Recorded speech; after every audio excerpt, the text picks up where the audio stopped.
Assalamualaikum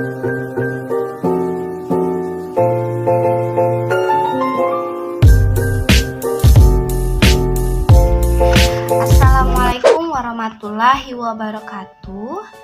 Selamat pagi semuanya. Baik, alhamdulillah kita masih diberikan kesempatan untuk mengikuti pelajaran seperti biasanya, yaitu pelajaran pendidikan agama Islam kelas 7 semester ganjil. Kali ini kita akan membahas mengenai semua bersih jadi nyaman atau dikatakan taharo. Baik, sebelum kita memulai pelajaran, ada baiknya kita membaca doa terlebih dahulu. Untuk itu marilah kita berdoa dimulai.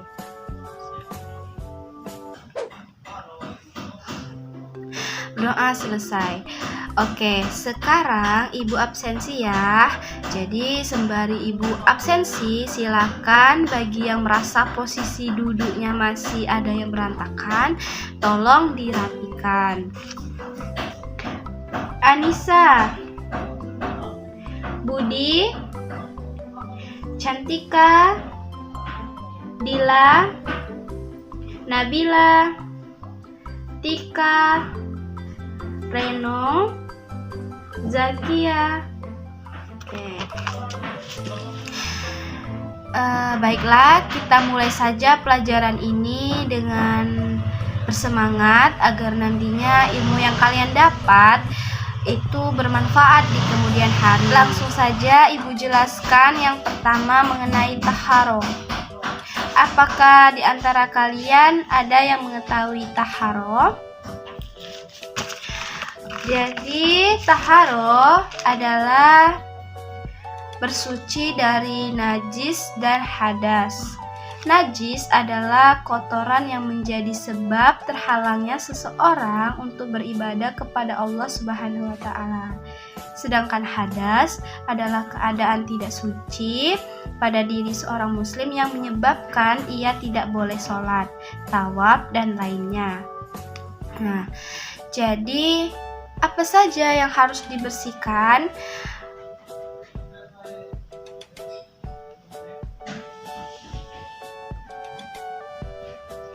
Jadi, semua harus dibersihkan, termasuk badan, pakaian, tempat, dan lingkungan yang menjadi tempat segala aktivitas, terutama tempat untuk melaksanakan ibadah sholat.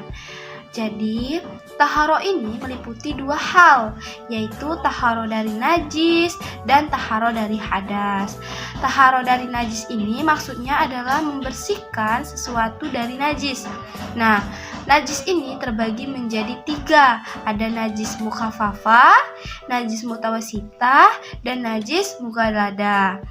Najis mukhafafah ini adalah najis yang ringan, seperti air seni bayi laki-laki yang berumur 2 tahun yang belum makan apapun kecuali air susu ibu. Nah, cara kita menyucikannya itu sangatlah mudah. Cukup dengan memercikkan atau mengusapkan air yang suci pada permukaan yang terkena najis. Nah, itu najis mukhafafah. Kemudian najis mutawasito adalah najis pertengahan. Contoh najis jenis ini adalah darah, nanah, air seni tinja, bangkai binatang, dan sebagainya. Najis jenis ini ada dua macam, yaitu najis hukmiyah dan najis ainiyah. Najis hukmiyah ini diyakini adanya tetapi tidak nyata wujudnya atau zatnya, bau dan rasanya. Kemudian cara menyucikannya adalah dengan cukup mengalirkan air pada benda yang terkena najis. Lalu sedangkan najis adalah najis yang tampak wujudnya atau zatnya dan bisa diketahui melalui bau maupun rasanya.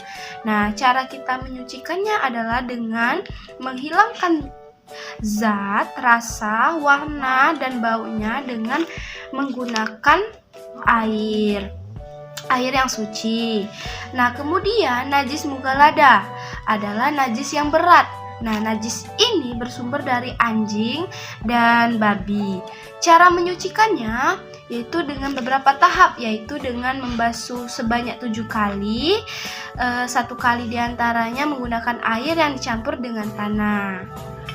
Nah, kalian sudah mengetahui kan cara bersuci dari najis. Selanjutnya, cara bersuci dari hadas.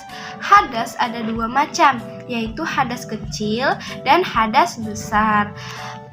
Ketika kita terkena hadas kecil apabila kita mengalami salah satu dari 4 hal. Apa saja? Ada yang tahu? Oke, jika tidak ada, yang pertama adalah kubul atau kemaluan dan dubur. Yang kedua, hilang akal atau contohnya tidur.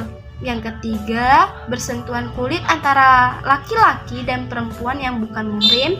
Dan yang keempat, menyentuh kubul atau kemaluan dan dubur menggunakan telapak tangan. Jadi, cara kita menyucikan hadas kecil itu dengan berwudu. Apabila tidak ada air atau karena sesuatu hal, maka kita bisa dengan tayamum. Nah, kemudian bagaimana dengan hadas besar?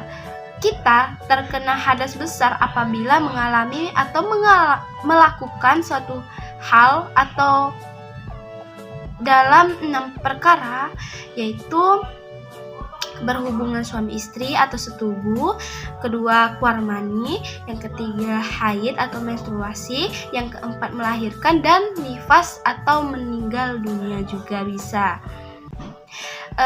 Kemudian cara kita menyucikannya adalah dengan mandi wajib, yaitu membasahi seluruh tubuh dari ujung rambut sampai ujung kaki. Apabila tidak ada air atau karena sesuatu hal, maka bisa dengan tayamum. Selanjutnya, Ibu akan menjelaskan bagaimana cara kita untuk bertaharoh. Tata cara taharoh dari najis sudah dijelaskan di awal tadi, bahwa dengan berbagai cara dan tergantung dengan najisnya. Kemudian tata cara taharoh dari hadas meliputi mandi wajib, wudu, dan tayamum. Adapun sarana yang dapat kita gunakan untuk taharoh itu yaitu air, debu, dan batu. Pada umumnya orang bersuci menggunakan air. Adapun air yang bisa dipakai untuk bersuci adalah air yang suci sekaligus menyucikan. Air jenis ini merupakan air yang bersumber dari alam langit seperti air sumur, air sungai, air laut, air danau, air embun, air salju, dan sebagainya.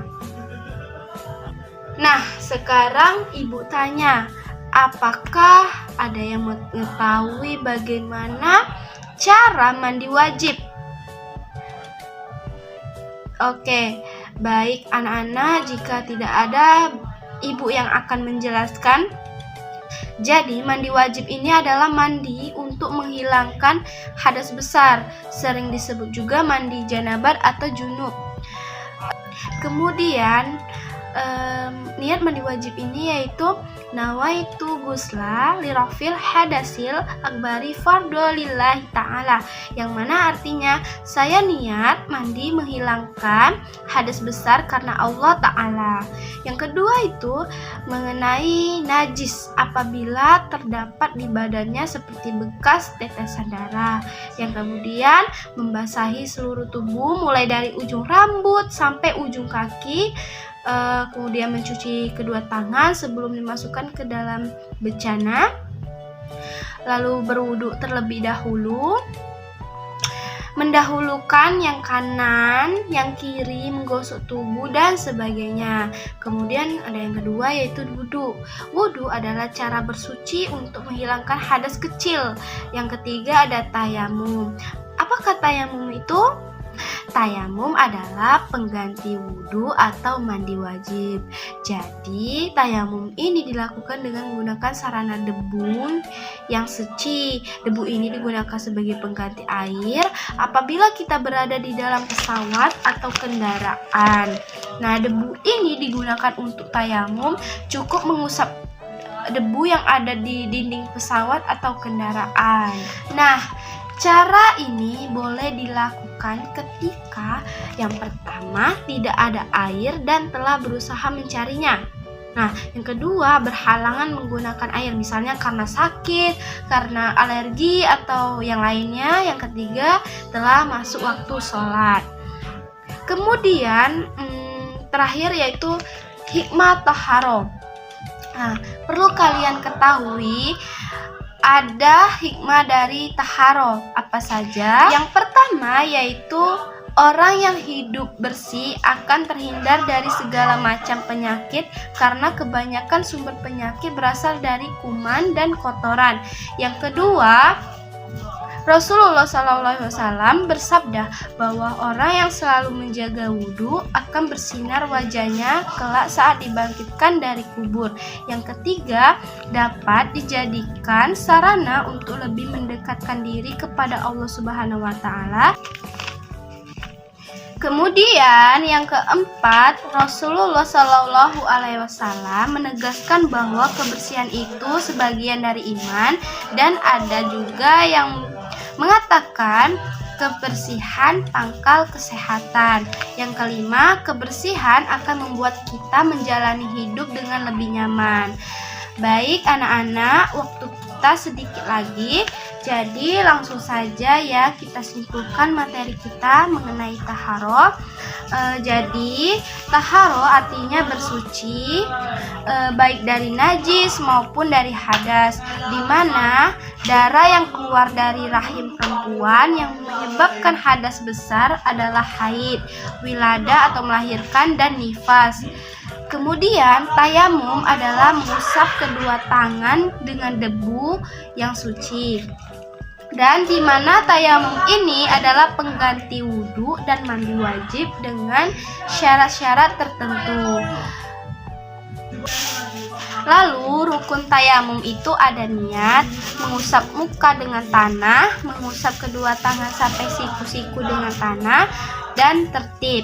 Lalu mandi wajib atau mandi junub atau janabat adalah mengalirkan air yang suci ke seluruh badan disertai dengan niat untuk menghilangkan hadas besar, dan rukun mandi wajib adalah niat dan mengalirkan air ke seluruh badan sampai rata. Oke, sampai sini bagaimana anak-anak sudah paham semua? Alhamdulillah jika sudah paham. Jadi itulah materi kita hari ini. Kemudian untuk minggu depan kita akan membahas mengenai indahnya kebersamaan dengan sholat berjamaah. Dan untuk mengulas kembali, silakan kerjakan tugasnya halaman 25. Lalu minggu depan akan dikumpulkan. Baik, kita tutup pertemuan kali ini dengan mengucapkan lafaz hamdalah, alhamdulillahirabbil alamin. Ibu akhiri, wassalamualaikum warahmatullahi wabarakatuh.